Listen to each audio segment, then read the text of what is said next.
So today we are with Sarai Benitez. Hers pronounced, is a senior at California State University in Northridge, pursuing a career in music therapy to get back to her community in Los Angeles, California, through all the power of music. So thank you so much, Sarai. Thank you for being with us today. It's really amazing to have you here in the show. Thank you so much. I'm very excited to be here. Thank you. So, I always like to start a little bit with the question, like, how was your experience growing up as a Central American? You grew up here in LA, so how was your experience? Yeah, so I grew up in Pico Union, which, as most of us know, is like the hub for all of the Salvadoran immigrants who came during the Civil War. So I grew up with three siblings, my parents, and then we lived in a duplex house. So I had my tia downstairs and I had my cousins in the back house. So I grew up in a really big family. And it's really funny because often people would tell me, like, oh, that sounds really bothersome, or like, that sounds really hard to have so many people. But it's how I like grew up. I got used to it and I really loved it. For me, understanding and like knowing about my heritage wasn't something emphasized growing Hmm. up, just because my parents, like after immigrating during the Civil War, were more concerned with us adapting. So Oh. we weren't really pressured into learning Spanish or really pressured about learning about our culture. So there were actually moments throughout my life in like elementary school and middle school where I would often get asked, like, oh, what kind of Hispanic are you? Or what kind of Latina are you? And in elementary school, since everyone else was Mexican, I just Hmm. assumed, like, oh, I guess I'm also Mexican. And that's when my parents had to have a whole conversation with me. And they're like, okay, here's the rundown. Like, there's other countries too. And honestly, like being Central American, being Salvi is kind of hard in LA because although we have like a big community there, I feel like we're always going to be casted over because research and just information about Latin America is very Mexican centric. Hmm. So it was something I never felt I could truly understand or express until I got to CSUN, Hmm. which we're really lucky to have one of the only Central American Studies program. And I got to take a Central American class about the history of Central America. And again, my parents really didn't talk about their childhood. Both of my parents lost their dads when they were just teenagers, and they came when they were teenagers. My mom came and became a housemaid in Beverly Hills, and she still does that. And my dad he did some odd jobs, and then he's now doing construction, but it was never something I could talk about. Also, being one of the younger siblings. So taking that Central American class, like, was a roller coaster of emotions because, like, I learned about the Civil War. I learned about the hardships and the oppressions that um, Native American folks felt and Afro Latinos, and it just became a urge of wanting to know more, but also feeling like I could kind of understand who I was Hmm. because again, I'd be faced with that question of like, what kind of Hispanic are you, or what kind of Latina are you? Hmm. And it was always something where I'd be like, I'm Salvadorian, but like I don't feel Hmm. Salvadorian. Like growing up, you have a very big mix of cultures in El Salvador. Hmm. And I feel like I'd meet people who were Salvadorian and they would express it a lot more than I could. So I never truly felt like that. And growing up, I'd often get called like whitewashed. And it was Hmm. just such a confusing thing. But I think now in my final year at CSUN, I've truly found how to identify with my ethnicity. And I feel really proud and really like motivated to learn more about it. And that's how I came upon this research project that I did for my psychology of music class, focusing on the physiological benefits of music Hmm. therapy with the Salvadoran diaspora. Mm, yeah. Wow, that's a lot. But I mean, we both. I mean, I lived here in LA, so I kind of understand a little bit of your experience. And it's true when you share about like coming to season how like in a sense, it's a more welcoming like place for Central Americans because, as you Hmm. mentioned, it is one of the only Central Americans departments that is in the United States. So I'm Hmm. glad that you were able to take those classes. Do you take the Salvadoran experience one or just the introductions to I Central America? haven't taken that one yet. That's going to be next semester, but I took the Intro to Central American. Okay. And my program has a lot of classes, so there's Hmm. very limited classes of how I can do my GEs, but I've been Okay. trying. And I was involved with CAUSA, which is the Central Okay. American United Student Association at Hmm. CSUN. Yeah, I'm glad. Who was your professor at the Central American class? It was Oh, Freya. I can't even remember his name, Oh, but he was a part timer. okay, okay. I thought it was Freya because my introduction to Central American was with Freya. Yeah, okay.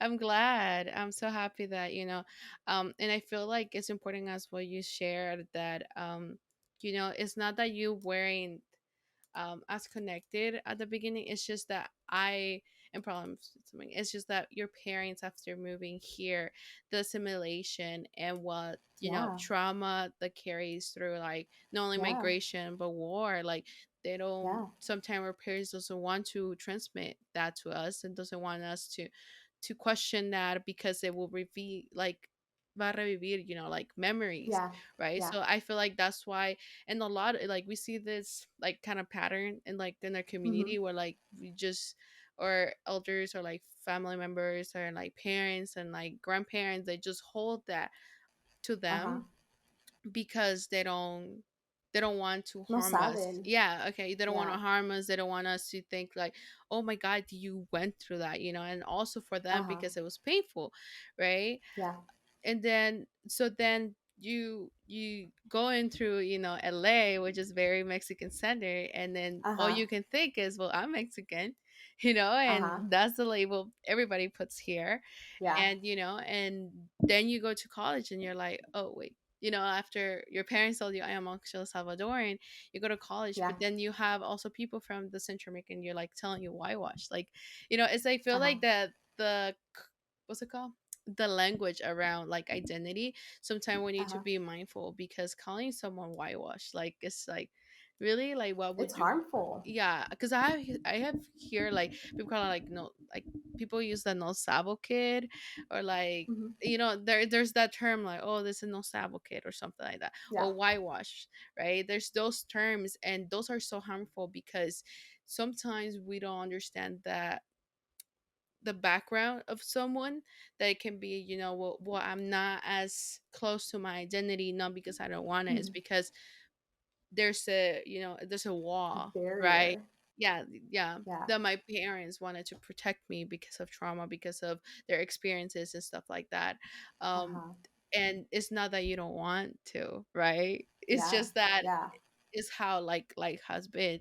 And Yeah. now growing up, and I feel like it's experience a lot for others too, that it's especially college, when they go to college and then they're like, oh, I feel like a little butterfly, like, Uh like, huh. okay, like now I can do my research. It's like, wow, this is who I am. And now you are the one like searching for your identity, Yeah. searching for who you are, searching for how to identify, because I'm sure you never felt Mexican, right? Like you never No. identify with that. But or like even with the Salvadoran, you feel like a disconnect. And now that you're older, Uh I huh. feel like it's just, and it is that's normal. I feel like now, especially with the diaspora, the first generation, we Yeah. all go through that system. Yeah. Um and it's kind of hard though, like, I don't know, like that's how I feel being, right? I'm an immigrant and I feel like I came here, I already knew I was Honduran growing up, like everybody questioning where I was, Uh and huh. then until I got to season, I was like, oh my god, I can finally see it openly, hell yeah, I'm Honduran, you know what I mean? Like, it's just, Yeah. I feel like the how society, how the system, a little bit of how the life here in LA is just that it kind of puts you in this little box that you sometimes question who you are for the longest. Is this sometimes Yeah. it's not, like I said, it's not because you don't want to. It's just Uh because huh. people will put this labels on you without Yeah. considering, things. So to everyone, be careful with the names that they put, or labels that you're The telling everybody. labels. Yeah, y Yes. también que I think our parents, coming from countries with war trauma, they were Mhm. never allowed to truly express themselves beyond the point of survival. Yeah. That once we get to this country, like my parents have always taught me and my siblings, like, don't cause any trouble, like, be quiet if you see something, like, don't even get involved, because that's how they were able to survive during Mhm. war. So, needing to go through like middle school and high school, like, it was me trying to understand, like, hey, this isn't okay. Like, Mhm. this is something that worked for them, but I'm in a different space and a different experience, and I don't have to be so limited by my fears and by my traumas. And it's just Mhm. like learning how to go into myself, because we're all carrying these generational traumas. And Yeah. it's something that to this day, like, I feel like I'm filled with so much stress and anxiety and fear.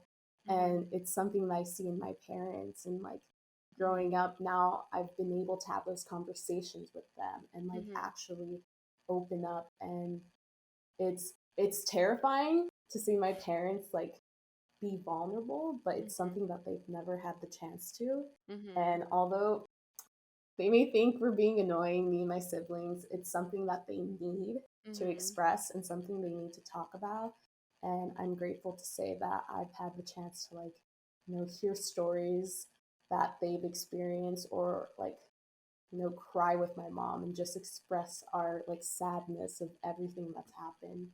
Yeah. And I think coming to CSUN was such a blessing, but also it felt like I was given such a heavy task, Mhm. because I got to this point, like after there was a unit on the Civil War in El Salvador, Mhm. and we saw a movie, a documentary, and I was in the back of the class crying my eyes out. And I was like so confused, because I was like, oh, this is what happened to my parents. Like they never talked Mhm. about it, but like this this hurts. So Yeah. I walked back home to the dorms and I called my mom crying and I was like, Mom, like you never told me. Like I feel so like incredibly like just so sad. I'm filled with so much like despair, and I feel like although like we're here in this country, I still like feel like it's recent. It's something Mhm. new and something that I don't know how we can get past. Mhm. And my mom, like bless her soul, she Mhm. made the 2-hour drive from LA, and she came Aw. up and we cried together, and I had the chance to like talk with her and just ask her like, how are you like Mhm. even alive right now? How are you going through day to day knowing that you went through so much? And the fact that like she was the one that found her dad dead, and Mhm. she was the one that was closest with him, and she was sent to this country because her mom was like, no puedes, like you can't work here if you're crying. And to think like I'm over here like crying just because I just learned about this, but like what kind of emotions was she feeling? And Mhm. like all of the struggles she went through coming to this country, it just baffled me. And there's some Mhm. days where sometimes I just feel so defeated, because I'm like, hey, like this is all happening. Like we live in this world. Mhm. But I think remembering Mhm. and like looking back on how our elders were able to get through this really inspires me. And it goes beyond like the Civil War. We have so much pain and so much trauma in our countries that our ancestors have been fighting and they've been pushing to make sure that we can make it to this day. So, Mhm. I feel like I have fire. It's emotional, but I have fire to like push on and Mhm. give to the next generation. Yeah, definitely. I think it's very important what you just shared because, um, like generational trauma is a very like real thing, right? I feel like Yeah. sometimes we think, well, like, es que le pasa a fulanito, like, it will not affect me. Well, like, what happened to your great great grandma passed to your great Uh-huh. grandma, then it passed to your grandma, then to your mom, then to Uh-huh. you. Like, it happened, and then you never put a stop on it, and you never, like I said, you never ask those questions to make your parents. It's not for them to feel like, oh my God, like, I don't want you to see me vulnerable, but it's needed because it's the only way the body can Yeah. release the tension that you have been carrying it for Mm-hmm. so long, Yeah. and by talking and the communication with, in this case with you, your mom, your dad, and, with your parents, grandparents, is when we understand how, like, aspects of our life. Why Yeah. do we react to certain things like that? Why does my mom doesn't want to talk about this, right? Like, you share about something very personal, that is, your mom, like, the Civil War, finding, like, your grandpa dead. Mm-hmm. Immediately, like, that is a traumatic scene Yeah. that I And that's just don't. one. Yeah, That's just one thing. yeah, and that, like, is so hard to get past that. Like, if you even put it in your perspective, it's like, whoa, like, I will never get that picture out of my head.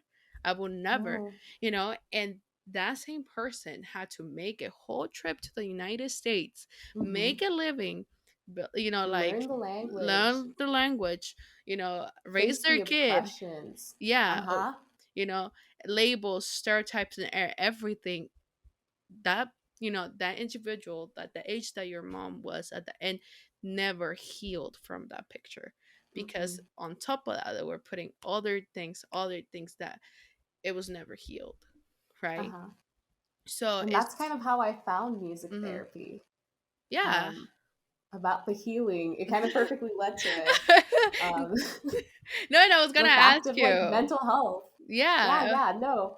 I think mental health became a relevant thing in my life when I was in high school. I went through a bullying experience with people who I thought were my close friends. Mm, And it got me to a really low place in my life where I had gotten to the point where I needed like professional help. And in our culture, it's seen as like taboo to talk about your mhm, mental health, and it's taboo to express that you need help from outsiders. mhm, And I went through this journey with my mom where I kind of felt like our relationship like started over again. And I mhm, was kind of forced to like reintroduce myself and like show her who I truly was mhm, emotionally, what was happening with me. And I went through the experience of getting therapy for the first time. And I mhm, remember that first day that we went to therapy, my mom, we were in the car and she started crying and she said, I didn't realize I was such a bad parent. Like, I can't believe you can't even talk to your mom about this stuff. And it was this realization, the first time seeing her cry was mhm, understanding, like, oh my God, like, this isn't something only with me, but there's something within my family that's like mhm, holding us all back. And seeing my mom feel like it was her fault is something constantly that I notice with her. Like she always feels guilty for anything that goes wrong in our family.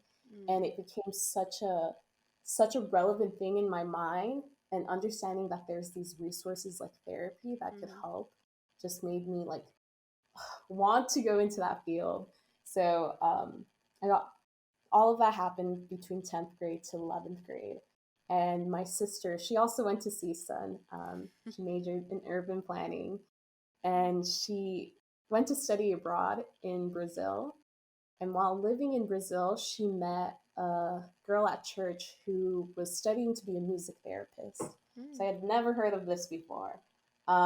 In my family, I'm very like big on performing arts. I first learned like about music when I was in elementary school. I was in choir, mariachi, orchestra. mhm, Um, when I was 10 years old, I got accepted to the Colburn School of Performing Arts, which is this mhm, really big deal in the performing arts program. And I got a scholarship, and I took drama lessons, I took voice lessons, violin lessons, and all that stuff. And I had the chance to not only receive all this support, but also give back to the people and people in my own community by doing summer outreach programs. Mhm.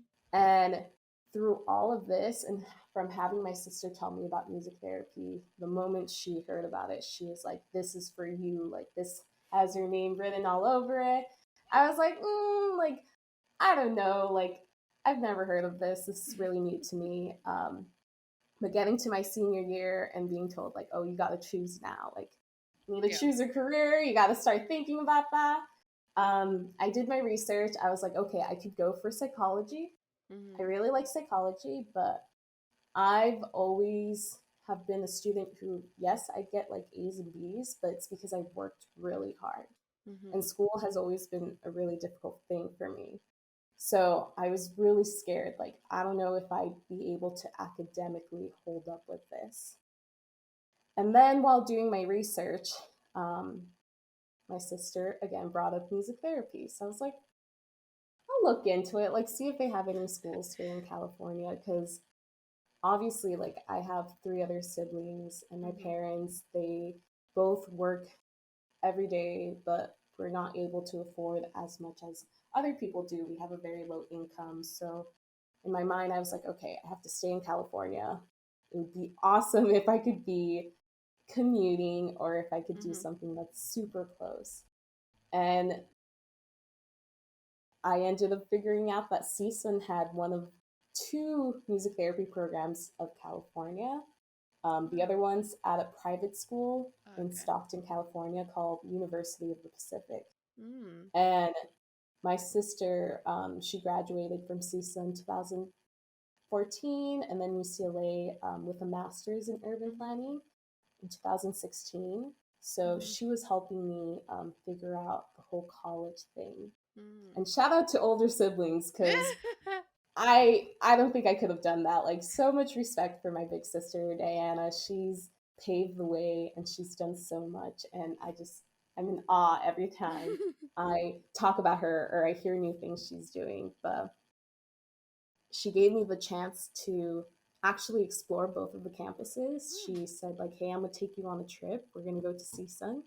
It's really cerquita, so it's not gonna be like a day. You don't have to like go and sleep over, but I'll even take you to Stockton so you can see, because I don't want you to feel like you have to limit yourself. I Mhm. want you to be able to go to the place that you feel most connected." Mhm. So I had the chance to visit both campuses, and although I was really reluctant about CSUN just because like my sister went there and West, like it's a school that a lot of people go to, Mhm. and high school you're fed that like false lie that Cal States aren't as good as UC's. So I was Mhm. going in with that mindset, like having a lot of judgment. But after touring the campus, meeting the music therapy department, and getting to explore the music department, I knew I had to go there. I knew that was the only choice for me. And I even only applied to CSUN. That was the only school I applied to. Wow. To enter a music department, you have to do an audition. So I auditioned on Voice. I was like really nervous because it's a music school. That's a big deal. Not only do Mhm. you have to deal with like getting into the program that you have to do an interview for, but Mhm. you have to also test your skills of music, and they have you take like a musicianship test to see, like, you're going to listen to music, let's see how well you can write it out. They Mm. give you tests about like the music theory and how well you are versed in that information. And yes, I have this background of music, but compared to my classmates from my music school, like, they've all were given the ability to attend music school since they were little. Some of them not only did like the music school on the side, but they had private teachers and they had the Yeah. money and ability to do so much. So it was a big hurdle for me to jump, and I really had to like push and practice and really show them like, hey, I can do this. And for the music therapy program, you have to be able to play the piano and the guitar. Oh. And although I took guitar lessons at Colburn, piano was new for me. So I had so much writing on this one thing, but I knew this is going to be the one thing. Like, if this doesn't work out, I'll go to a community college, do a music program there, pick up my like practices, and really work so I could apply again. And I ended up getting into the program. First try, I passed the music audition and all that. And, it was new for my parents because they're like, okay, we had your sister Diana who, went to bachelor's, she did her master's, and now she's doing like all these big things. We had your other sister Carolina go to trade school, and now she's a baker. Mm. Now you want to go to music school.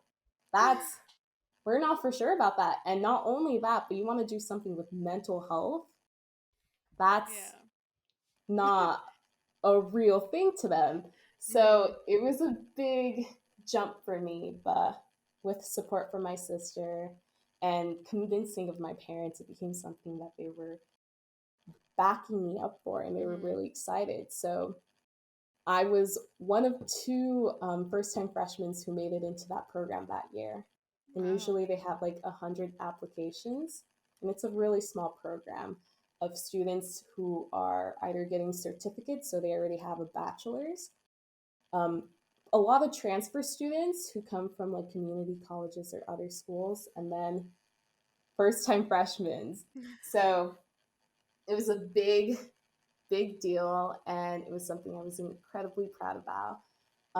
And it being at CSUN, I had the chance to take general education classes Mm-hmm. involving anything I was interested in. So that's something I really liked about college instead of high school. You don't have the basic, like, general classes everyone take. Like, either Yeah. you take statistics or you take algebra. Mm-hmm. But in college, you have the chance to take so many different types of classes to fulfill your requirements.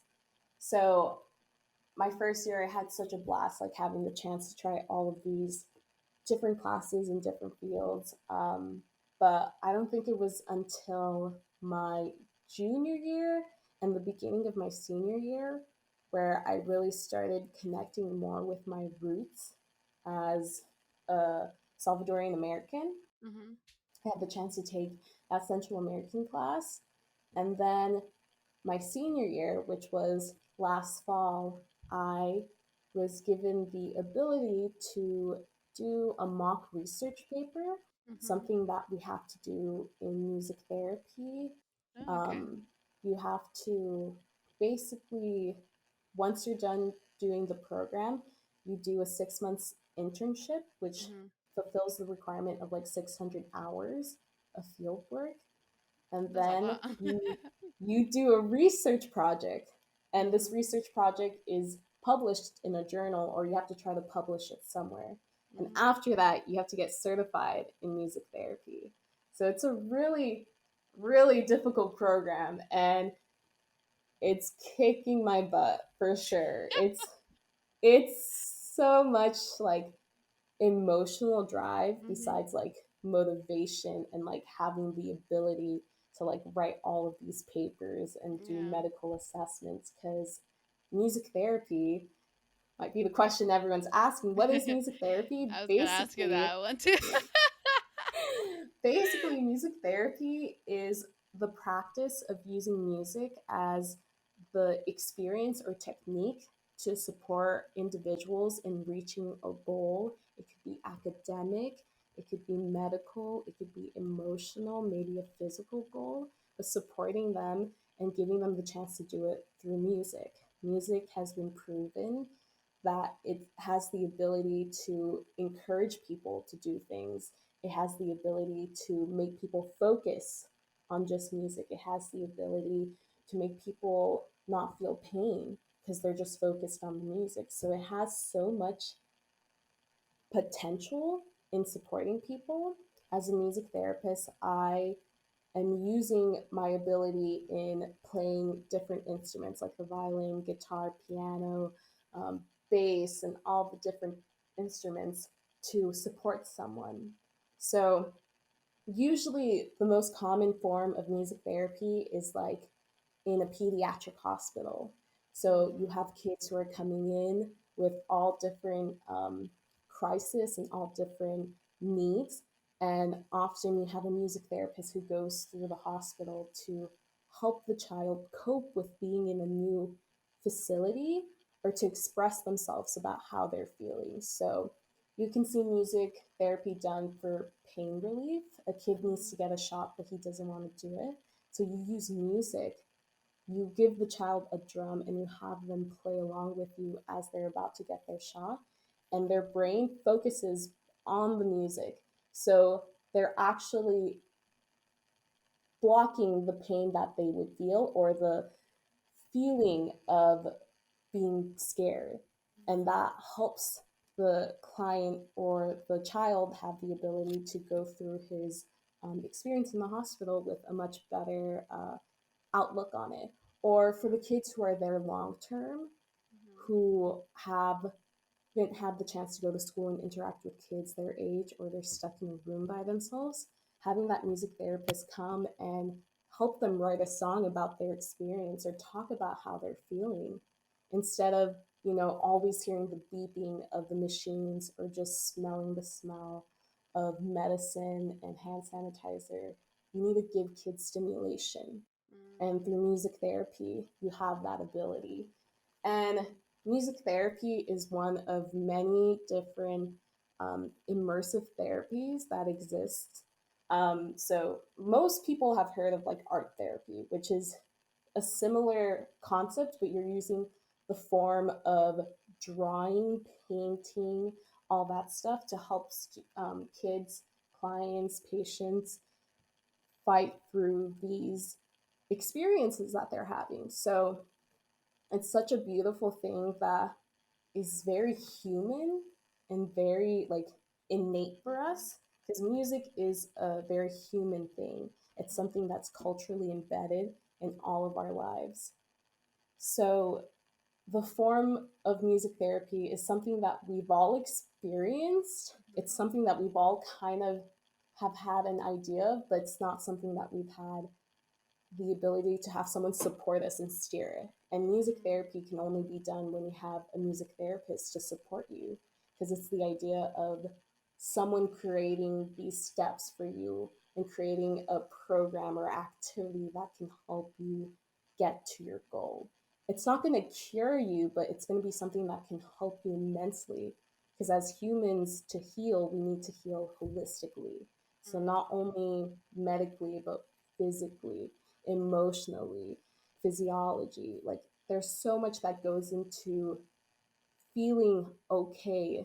If you broke your arm, like maybe they've done the surgery and they've supported you in healing your bone, but maybe emotionally you're still feeling fearful of what happened and fearful of it happening again.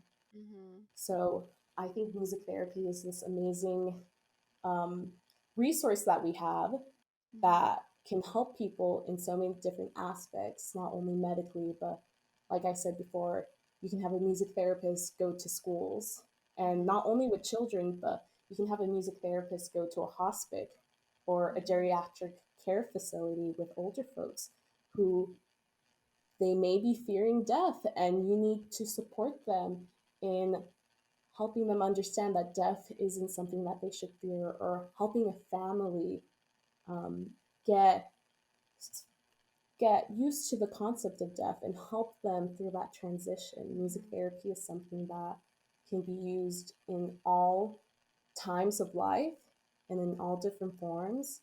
And it's something that is newer in the world of healing. It's something that's been there, but the more being seen as like a professional and like something as close to like having it seen as like medicine is something newer. And for music therapy here in the US, we have an association called the American Music Therapy Association that has worked really hard in making it seen as a plausible way of healing and plausible way of supporting people. And it's something that only began in the 1960s. So we're in like the beginning forms Mhm. of music therapy, and I'm really excited because I'm hearing and seeing a lot of different ways that people are using music therapy to help Mhm. people here. And not only that, but music therapy is something really big in different countries, like in Argentina and Brazil. They have a really big music therapy scene.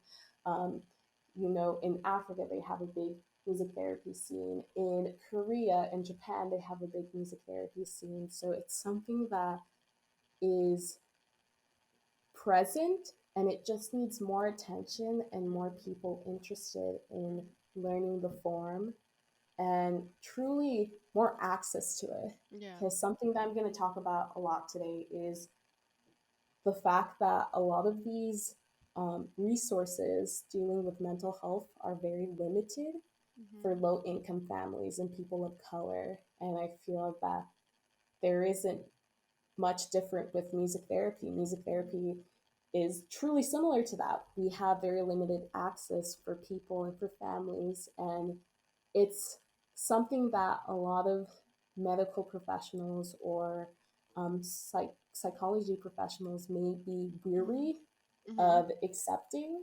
So that is an added barrier that we have. So talking about how we can truly make this an equitable resource for everyone, Mhm. and how we can encourage folks and really encourage people of color to know that this is something that can exist Mhm. and gives you the ability to express your emotions or to express your pain through something that is truly innate to you as a human. Mhm. And going back to taking that music of psychology class, Mhm. there was a unit talking about how music is connected culturally Mhm. and how it wanted us as students to kind of look into ourselves and see how music was something that was Mhm. culturally given to us and something that was expressed to us growing up. So for me, being a young Salvi woman who truly never felt connected to her heritage till Mhm. college, it was really confusing. Mhm. I took a world music class, and in that class, you had to do a research paper too. And the Mhm. professor was like, I encourage you to do a research paper on music of your culture. So I was like, yeah, I'm totally going to do that. But it's hard. It's Mhm. hard to find information about um, El Salvador and things about like Central America, Mhm. especially because we've had so much of our history erased. Mhm. And in El Salvador, I felt like a lot of the music that I was looking into was music that, was brought to us from the countries surrounding us, or brought to us from Spain and Africa. And, I wanted to look into something indigenous. Mhm. And it was a really, really hard search. And I was able to find like one specific music that was very like specific to El Salvador, but even with that, there was so little information on it and so little resources. And just going through that made me feel so discouraged and so sad Mhm. that like my own heritage, like I see all my classmates having the chance to research their heritage and they can find so much more, but it's so hard to Yeah. find things about El Salvador. And I'm Mhm. grateful to another CSUN alum who has made this amazing docu-series about Mhm. music in El Salvador, Really? current and like how it's grown. Yeah, called Somos Artes. I Oh, yes. recommend all of you to check that out. It's so amazing, and to see that, I shouldn't feel discouraged because we're at the forefront of all of this. This is Mhm. just something new that people are starting to truly find interest and to do research. Mhm. And that kind of inspired me to, continue my education and Mhm. fight more for my heritage to be seen. Yeah, So definitely. I'm taking this psychology of music class, and this was happening at the beginning of September, going to October. Mhm. We were given this assignment. And, we could do a research about anything. So Mhm. at first, I was thinking, like, oh, maybe I'll do something with kids or maybe something with infants in the NICU. I'm really interested in that research. Um, and music therapy in the NICU is really popular. But during that time, I was at CSUN living, Mhm. not on campus, but near campus. Mhm. And I wasn't having the chance to visit my family very often just Mhm. because I had to do like field work during the weekend, working in the music therapy clinic on campus, and I had a lot of homework. So Mhm. I was really missing my family, and we had a really unfortunate event happen in my family where I had a cousin, a male cousin, who died of suicide. And, I'm going through this process of like, I'm looking for something to research. And I was kind of thinking, like, oh, maybe I can research like Salvadoran mental health. That's something really big for me. Mhm. So, I'm reading all this information, and a lot of it is about how our diaspora, how our second, first generation children are ridden with so much mental health issues, especially our men. And I was reading all these statistics and all this information about how common it is for our men to die young. And I got this phone call about my cousin, and I just felt so like frustrated with myself, guilty, and upset with the world because here I was like doing this research, wanting to do better for my community, Mhm. looking for ways to do that. Yet I wasn't able to be there for my own family when they were going through this stuff. Mhm. And it kind of sent me through the spiral of feeling just all of this pain, all of this guilt that was passed down from my family, just like weighing me down. And I had to actually like, since it was something so impactful, at first I thought like, I'm gonna get through this. Like, I'm really powerful. I've done this before. It's not, suicide is a common thing that I've seen in my community, and people dying young was something common. So I didn't think it was gonna affect me so much, pero I had like 2 weeks where I stayed home with my family grieving, and it was an experience where like I got to see my dad cry for the first time. I cried with my family, I cried with my cousins, I cried with cousins I hadn't seen in so long, and it was such a traumatic event for my whole family that once I went back to CSUN, I couldn't go back to where I was. I like emotionally was still dealing with the pain, and Mhm. it became such a difficult thing for my body that like, I like had moments where I would just get sick all of a sudden. Mhm. And in my head I was like, why am I getting sick? I'm getting the sleep. I'm like taking care of myself. I'm eating, but Mhm. understanding like, hey, you're so emotionally and like mentally exhausted from doing school and dealing with this that your body's just giving up. Mhm. And I had to like really take a moment to stop and see like, hey, this isn't okay, and I don't think you can continue with this amount of work that you're getting and like being able to just live. Because Mhm. I had gotten to a point like I was back at school for a week and I was just filled with so much anxiety because I was thinking like, hey, like here I am in Northridge away from my family. Like I should be Mhm. with them. Like there's so little time that I have with them, and here I am wasting it. And I started like just thinking back in the way I was living my life and thinking like, hey, like am I doing the right thing? Like I know I'm close to my family, but I can't even see them. Like I feel so much pain to be away from them. Like not Mhm. only that, but like men are really uncommon in my family. Like we're mostly women, so Mhm. usually in my family there's always one boy in like the siblings. Mhm. So my cousin who passed away was the single boy, and I have a younger brother, and I was going through all of this like fear of like, oh my god, like my brother, like how is he dealing with this? Like Mhm. he needs that support. Like how are we going to give this support to him? Like I'm over here in Northridge, like I'm advocating for mental health support, yet I don't feel like I'm doing enough for my own family.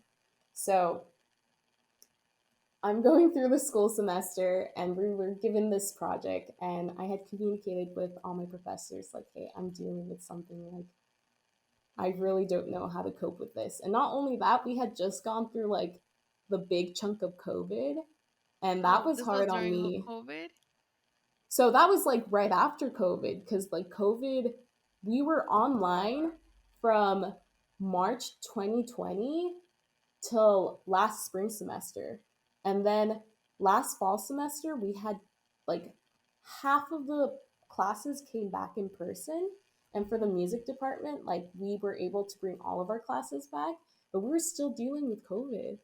And like, I don't know if you know this, but COVID was hard No, it was in LA hard. for those Latinos. Yeah.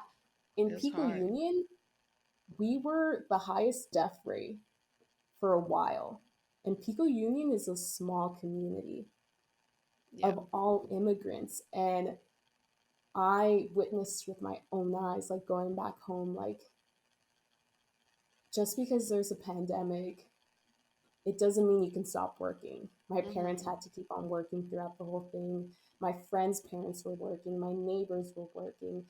And because of that, we lost so many lives Mhm. because no matter what's happening, you got to provide for your family and you have to support the family one way or another. Mhm. So I like had just gone through like the big part of COVID, and that took a punch at my mental health.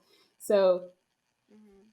learning about my cousin dying and coping with that just became such a hard thing for me, and I had to like basically give myself space, and I took like fails for Mhm. for most of my classes, and it was such a hard thing because in my head I was like, I should be inspired to like push more. Like my cousin wasn't able to do this, like I should be doing even more. This should inspire me to work even harder. Mhm. But here I was like unable to like function and take care of myself. I had days where I'd just cry all day, and it was hard for me to like even get up to eat. It was hard for me to like wake up in the morning. I just wanted to like sleep all day because I felt like there was no point.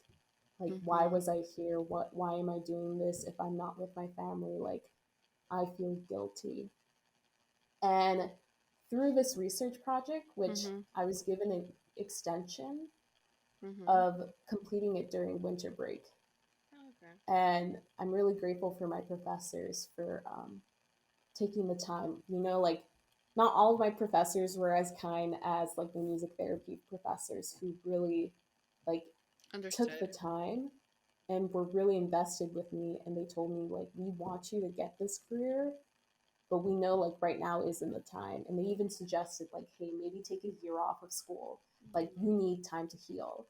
And in my brain I'm thinking, I have three other siblings. I have my parents who are getting older. It's getting hard for them to work. Like, I don't want to push this any longer. I want to be able to do this um, in the time that I was given.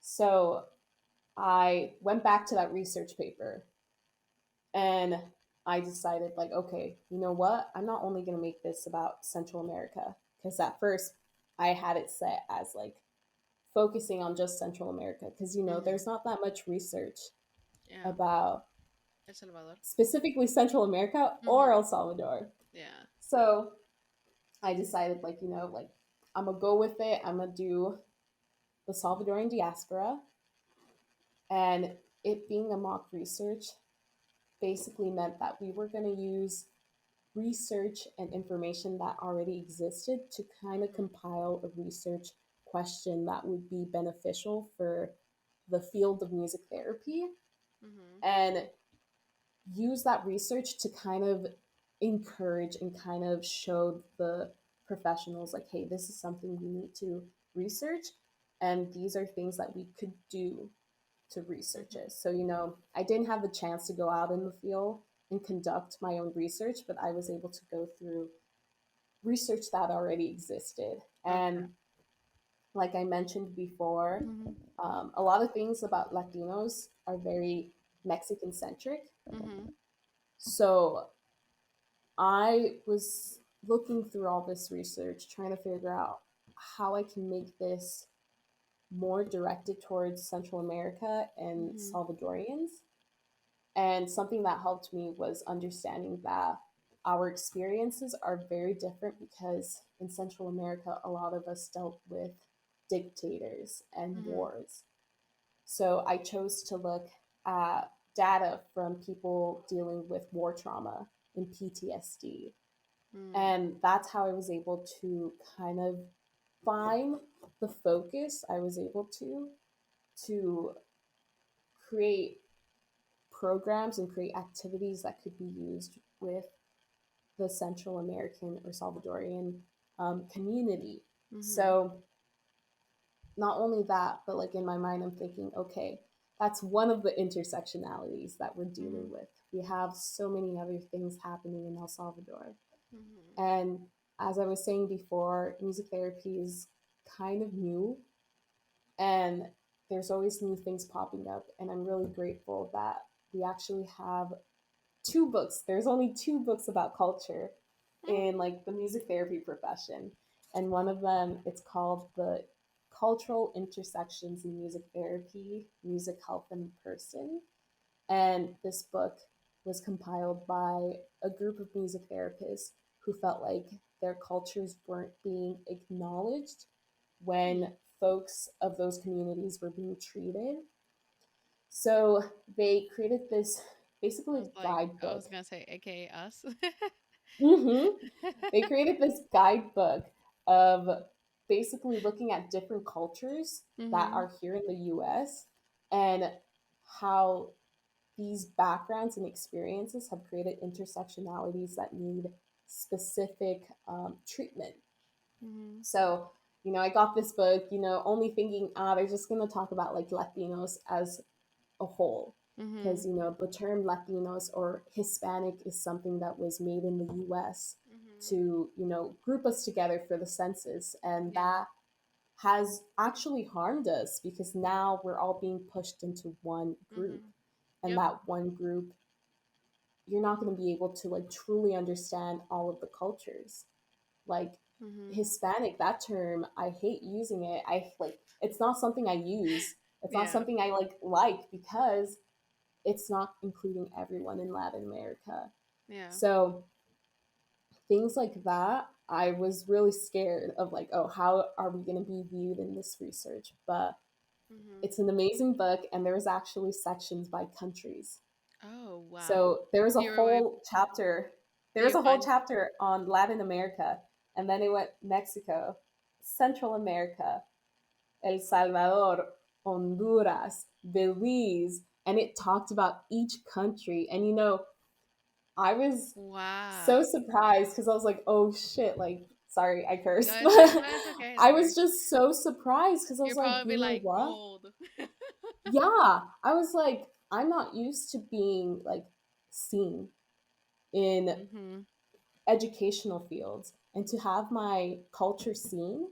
And it might have been only like 4 pages, but those 4 pages had so much information and so much research backed.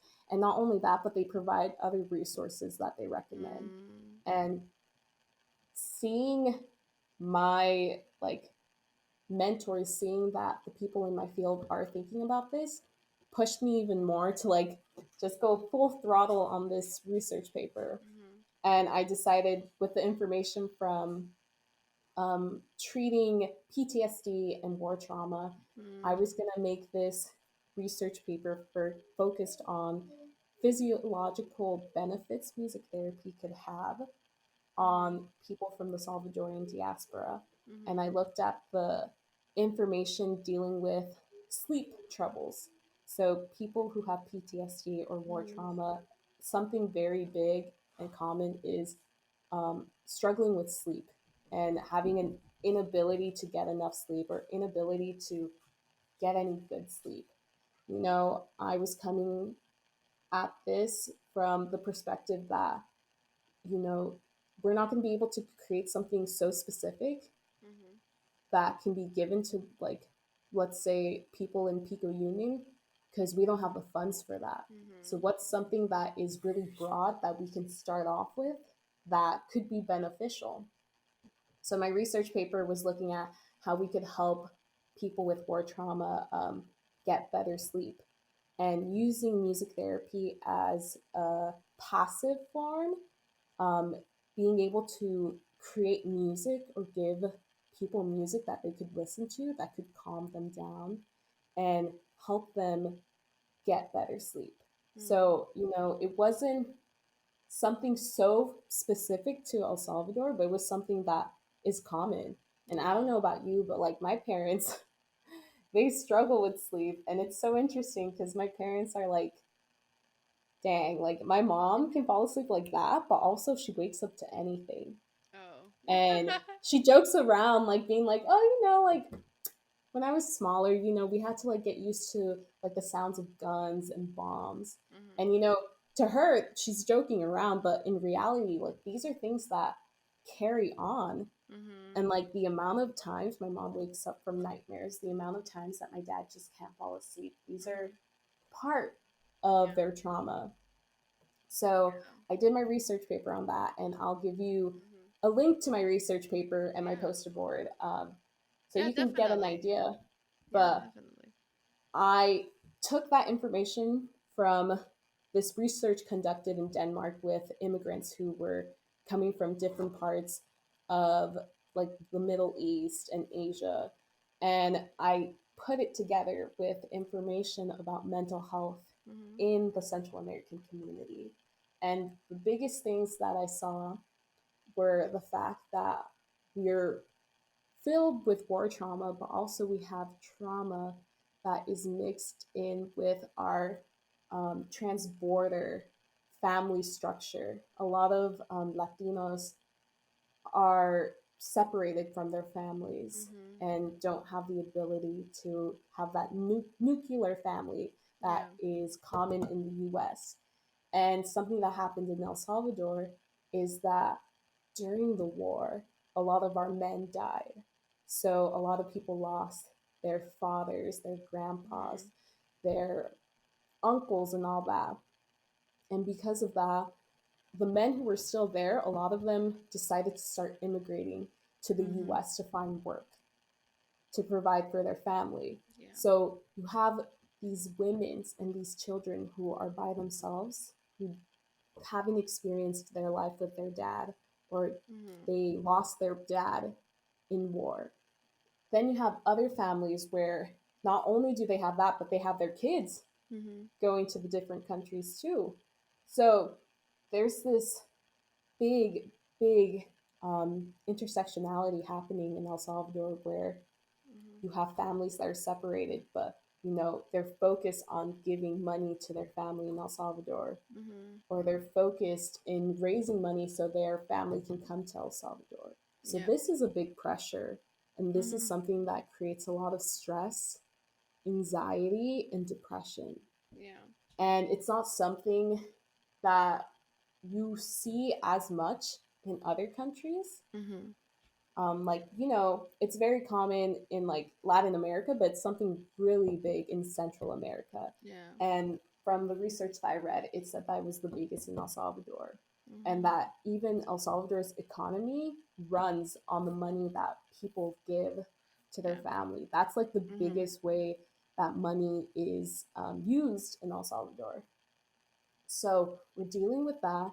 Y también there's the pressure of religion. So, we had Mhm. that big fiasco. All of that happened with the Spain coming and Mhm. pushing down their religion. Yep. So in El Salvador, you have Catholicism, Mhm. Christianity, and then you have the little bit of indigenous religion, indigenous spirituality that's still there. Yep. And that's something that created a big, big disconnection in Mhm. our countries and a form of judgment and like classism. So you have those three things. And también, on top of all of that, you have Yeah. machismo and just dealing with the roles of sexism. Y también you have colorism. So there's so Yeah. much going into play that causes different forms of stress and anxiety that builds up. Mhm. And I was looking at this in the way of how music therapy can help. And there's a couple of research papers that exist talking about how we can make music therapy more client orientated Mhm. and culturally appropriate. Mhm. And the few that I found that were about Latinos, they would talk about the importance of knowing culturally preferred music or having the ability to speak the language. And a Mhm. lot of the examples would be like, you should be more considerate of using music like reggaeton Mhm. in supporting a client. Maybe they want to express how they're feeling their anger through reggaeton. You can't judge it just because, it has cursing or it's something associated with negative Mhm. connotations, Yeah. things like that. But again, it was all Mexican centric. And that's something that really made me think like we need to start doing more research that's very like country centric. You need to Yeah. make it focused on the specific country and you can't just make Be it so a general. big base general thing. And it's something that like I want to continue doing, and Mhm. this mock research is just something that is inspiring me to do more and pushing me to find more research. And like I Mhm. said before, there's people who are continuing this research in music therapy, and the folks who wrote the section on El Mhm. Salvador and the people who wrote the other sections in different countries. This is Mhm. something that is becoming Mhm. and something that we need to continue looking out for. And the ability to find programs that would be willing to give music therapy in our community is Mhm. something that I really hope I can emphasize through this research paper and to all the people listening right now, Yeah. telling y'all that there is the chance that music therapy could be something that could help you and your family, and Mhm. it's something that we should all be able to have the chance to experience. And it's something I want to be able to bring to my community. Mhm. So, music therapy in LA, we have it at like CHLA Hospital. Mhm. It's at UCLA Mattel Hospital. And we have a lot of different music therapists around LA who have their own private practice. Mhm. And, at this point, it's not something that like our insurance will provide, but, Right. if you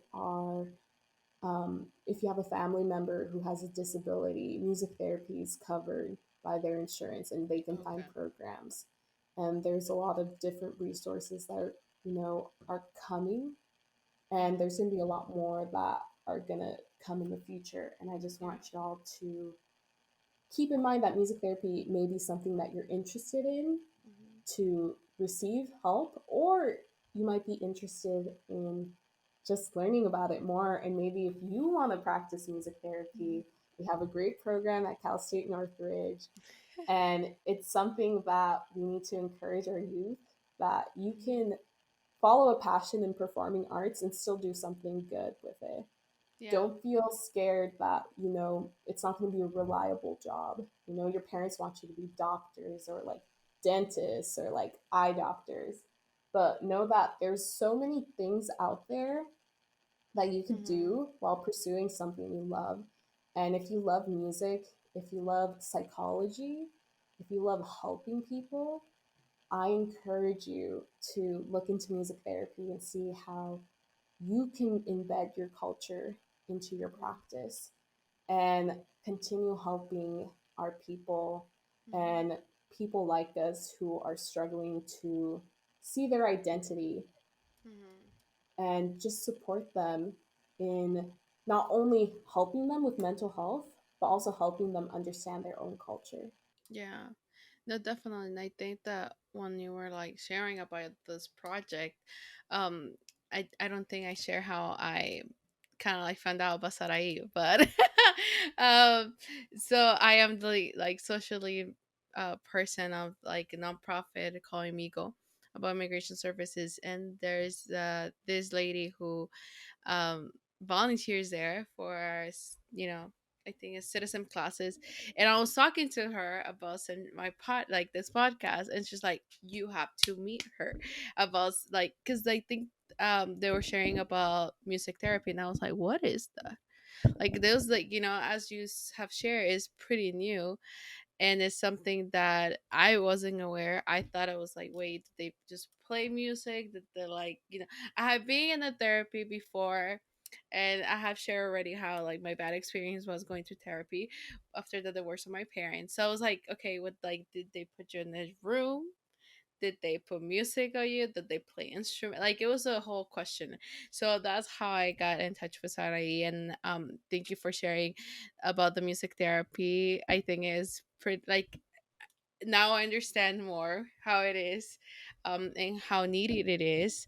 Also about your project, which is, I know that when you were sharing it about, I was like, I am 100%. She couldn't find a lot of like papers on Central Americans because we are just not there. Like we have talked here so many times how hard it is for us to get academia paper, research data on our Central Americans. We have a little bit when it comes to Central America back home. But as you said, most of it are like data from immigration, data of like numbers, how many person were part of the like was killed, and so amount, and not a lot of and specifically as you mentioned, mental health, because in our Yeah, community, yeah, in it's all research on our past, not about how we can heal. exactly, exactly. And in their community, mental health is not talked about. I had here like before like a series on mental health because of the reasons, because it's just like we it's hard to talk to our parents about mental health. And as you said, it's not just you had to go and see research of other countries to kind of like like kind of like not compare it, but base your research, on the findings of PTSD, war, trauma, and all that. Because from Salvadoran, Central American, they experience a lot of war, they experience a lot of dictatorship, a lot of land displacement due to that, and on top, like Mhm. we already shared, like immigration, that's another part of trauma, and like all this aspect you talked about, colorism, machismo, religion, like all this thing is so like in our culture, in our Yeah. with us, that I'm so glad to know that someone went on the route, because studying music therapy and like about your project about the physiological benefit of music therapy and the Salvadoran diaspora, because you're sorry, because it's something that is not talked about. And as you said, music therapy is, I would say, a pretty new term, because no, you know, I wasn't aware, and I'm glad that this topic is having the opportunity to be within the context of within the context of cultural aspects, as you said, Argentina, Brazil, El Salvador, and we hope that for future to have more, right? Because Hmm. eventually, like, as when you were sharing about music therapy, I feel like it started very Eurocentric, white Yeah. Uh-huh. center, right? And as you said, like we cannot judge on music. For example, I am a huge reggaetonera, right? And Yeah. there's a specific music that I like to play, a specific when I feel very specific, and I can just Uh-huh. share. I don't know like how does that work, but when I need motivation, when I need like the strength that I feel like the strength of my culture is talking to me, when I need to like feel like, okay, I need like my culture, I need my ancestors to Uh-huh. talk to me, the person I play is Rebecca Lane, and she's a Yeah. rapper. It's like Yeah. I just need her to talk to me. Like there Uh is huh. this song that is just so like in me that I have always said, like if I ever get to tell my a song, it's gonna be that song. Uh And huh. it's like, it's true because I don't if someone I go to tell them what I need, it's not that I need inspiration, I need kind of like healing, I need someone else to like understand how I'm feeling and to guide me in that sense. Mhm. Yeah. No quiero que me van a poner una orquesta. I am so sorry with that, but like I just don't, right? I want Yeah. something else, right? Um Yeah. so it's just kind of like in the sense that what how music, but I have a question before we kind of close everything up. Do you Yeah. focus on a specific song on this research? Do you were able to find the song other than the one that you mentioned?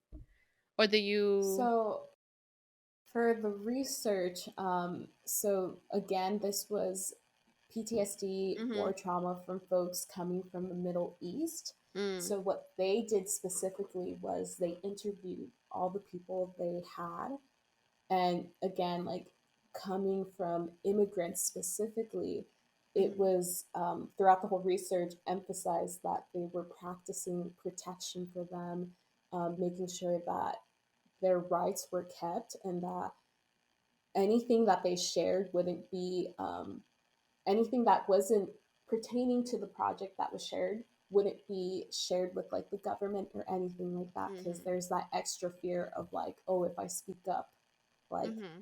am I going to be sent back? And that's something that is common in the Yeah. Central American community. We're not doing the census because we're scared like they're going to take us back, or Mm-hmm. we're scared to go to the doctor, or we're scared to like call the police because of that stuff. Mm-hmm. So they did interviews, and they asked them specifically, what's your favorite type of music? What is Mm-hmm. something that you like listening to, something that makes you feel calm? And a lot of the music that was recommended were very culture specific.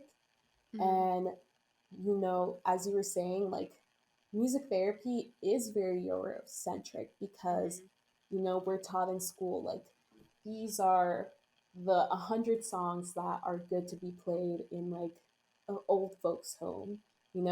These are the classic songs that you should play, or these are the popular songs Mm-hmm. that you should play with kids or teenagers. And going through my program, there were times where I felt like it was more difficult for me to connect with these things, because my program is very like, there's few people of color, Mm-hmm. but when we're there, we're very loud and we're very present, and I'm grateful for that. But I remember there was a time where I was asked like, hey, you have to learn 20 hymns to just something that you should have in your pocket if you're ever going to work in like a geriatric setting. And I am not religious. Growing up, I Mm-hmm. did go to church and I knew hymns in Spanish, but this was new for me. Like, Mm-hmm. I'm not Catholic, I don't practice religion. Mm-hmm. I've never heard of these hymns. Like, this is very hard for me. Yet, my classmates who were white were able to get through this easier because Mm-hmm. it was something that they grew up with, or it was something that they were like knowledgeable about. Yeah. Sorry to So interrupt you. What was the song? hymns, like, in church, in Catholic church, they have hymns, like, um, how they you have the Mm-hmm. service, and each day there's a specific Oh, El verse that you're Salmon? supposed. Como el Yeah, salmón. yeah. Ah, okay, okay. I was about to say, like, excuse me. Okay, continue. I was just so Yeah. confused. I was like, I don't want you to keep like explaining because I'm here No, no, confused. no. No, but honestly, it was something hard for me to understand, because like I grew up Christian, so we Mm-hmm. didn't have that. But like I remember the few that my mom would sing, because she grew up Catholic, but I only knew them in Spanish. And then I Mm-hmm. was coming into this class, and my professor was like, yeah, like these are things you should know. And he would randomly start singing one, and everyone would sing along because they all knew, except me and like the one other non white kid. So things like that, like, are barriers that we need to go over, and something that they did in this research, that Mm-hmm. they decided like we're going to focus on music that they want. Mm, So they focused on client preferred music, and it was different for each person. They curated songs that would work for them, and they found specifically that instrumental music, so music without singing, mm, was really calming because music activates your brain. And if mhm, there are words, behind those words, there's meaning. And that meaning is going to be accumulating thoughts and ideas in your brain. And I mhm, love that you brought up like your favorite song because something that is so important in music mhm, therapy only works when you have the music therapist, the client, and the music.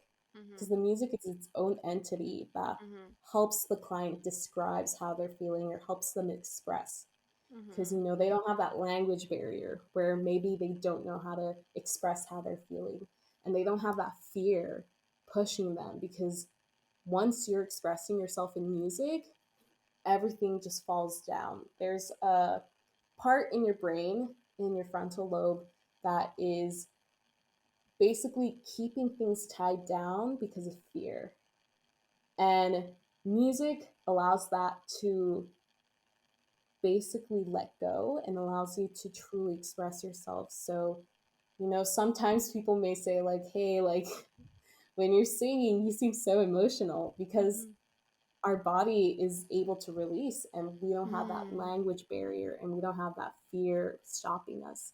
So, in this research project, they decided, like, hey, we're going to use instrumental music specific to their culture.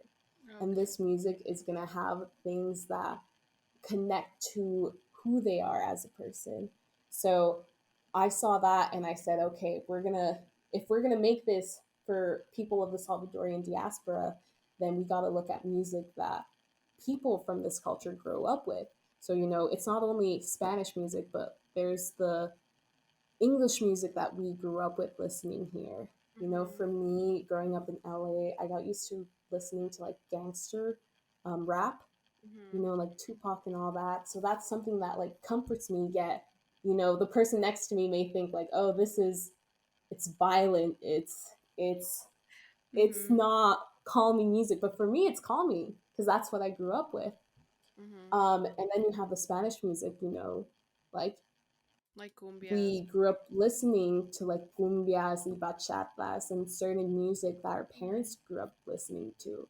And when I'm feeling sad or when I'm feeling homesick, I listen to the music my parents would listen to growing up or the music that we hear at parties. Mhm, And it was things like that where it was kind of basically bringing the attention of, hey, it's important to talk to your clients and understand what is going to be calming for them, because what may be calming to someone who comes from a Eurocentric culture may not mhm. be calming for us. It Yeah. may have bad connotations to it. Mhm, So again, like, I didn't find specific music, but I cited in my discussion at the end of the paper that we need to make an emphasis in learning about this music and taking the time to learn the language, taking the time mhm, to learn about the artists and see why this music is important. Like, right now, like, Bad Bunny is such a good example for music that is holding so much power in our youth, mhm. because although, like, yes, it's You catchy, can but also relate. there's meaning Like, behind it. yep. And it's like it's Like for heavy example, stuff, like, Andrea. Like uh-huh, even uh-huh, Andrea, like the first time I heard it, I'm sorry, I'm huge. I'm here like I'm a huge Back Bunny fan. So if you follow me uh-huh, in my personal one, I am whole Back Bunny thing. But Andrea, like that song hit me. And then Ojitos Lindos, uh-huh, as someone who's yeah, in love with my boyfriend, like that thing is like caught me yeah, bawling the first time, yeah, and like Andrea is something so real, like for women, that it's just like, well, this is not only reggaeton. Yo le llamo reggaeton con propósito. yeah, Reggaeton con yeah. activismo, because it's true. Like I'm like, sorry, I'm just going in the whole No, there's thing. meaning, and it's so important. E- if you want to help our communities, if you want to serve our communities, you need to know about that music Mhm. and you need to understand. And like, you love Bad Bunny. So if you met with a music therapist and let's say you were dealing with understanding your family trauma, they could use the music. You can talk about the lyrics in Mhm. Andrea or Mhm. Hojitas Linda and talk Mhm. about how those lyrics make you feel. And then you can add your own verse to the song. They could help you rewrite the Mm. song and add something more personal. And this is something you can share with your family to express, like, hey, this is how I'm feeling. And it could give them a clearer idea of, like, okay, this is how my daughter's feeling. Like, this is something we haven't acknowledged. And, music is such a common thing in our cultures that Mhm. in my brain, I want to help break the mental health stigma by using music as a vessel to talk Mhm. about mental health. I see. Our parents might not know it, but like when you're listening to like bachatas, like a lot of them are sad. A lot of them Yeah. talk about emotions. Like, okay, there's a reason why you like this song. Like, let's talk about that. Like, why is this song important to you? Like, how can we Mhm. embed the lessons they're learning in the song into your own life? How does it relate to you? Or how does it relate to how you can do better? We're Mhm. Yeah. constantly working to better ourselves and constantly working to learn more about ourselves. So there's so many ways that you can use music therapy, and I'll share some really interesting research about like Yeah. music therapy in Latino communities, Mhm. but there's so many different ways you can use it, and Yeah. it's something that we need to be aware of and it's something that we need to think about because it's not going to be easy to break the mental health stigma, but if we can do it through a way that our family is already used to, like Mhm. music or dance or art, then that can make it easier for the future generations to Mhm. break that Yeah. mental health stigma. Definitely. And thank you, Sarai, for sharing, your project, coming here to talk about like music therapy, something that let me see, something that is not, very, of course, I would say like not very knowledgeable for our community and for people Mhm. out there. Um and then I know you said you were gonna share all the resources. I will put everything Yeah, on the description and their episode now, that way people can have access to it. yeah, But if anything else, where they can find you, if you want to share your social media or like any other stuff yeah, that you would like to share, I would like to give you a space right now. yeah. I'd love to. So I'm not big on social media, but I do have Instagram. So my Instagram is spring underscore symphonia, Mm-hmm. and we'll put it down in the description. And I also just recommend following anything relating to music therapy. There's Mm-hmm. actually a Latino network Mm. of music therapists that is located in the US and in Latin America. And Mm-hmm. this is something, if you're interested in music therapy, they specifically just talk about music therapy for Latinos y Mm-hmm. también ways for us to Mm-hmm. get together and work together. Because, there's very few of us, but we can make such a loud impact if we work together. Yes. Um, and Mm-hmm. again, I highly recommend looking into the American Music Therapy Association. Their website is musictherapy.org. And looking into the Cal State Northridge Music Therapy Program. There's only two of them in California. Music therapy is more popular in the East Coast. Okay. It's been there longer, but if you're interested, you can also just reach out to me. My email is Sarai Benitez 516 at gmail.com. Or you can go to Instagram and follow the Music Therapy Association program Mm-hmm. at CSUN, and that Instagram is MTAN. So Mm-hmm. Music Therapy Association of Northridge. Okay, perfect. Thank you so much. If you can send me the links, and I Yeah, can put them in the below. That way it's more yeah, accessible. But thank you so much, Sarai. It was a pleasure having you here. Thank you for sharing about your project. I know it's not out for the public. That's why I'm not saying where they can find it. But thank you so much. I hope this is the beginning for a little bit more research in the community. Thank you for making that little route to start. And Yeah. yeah, thank you. It was a honestly an honor to have you here. Thank you so much.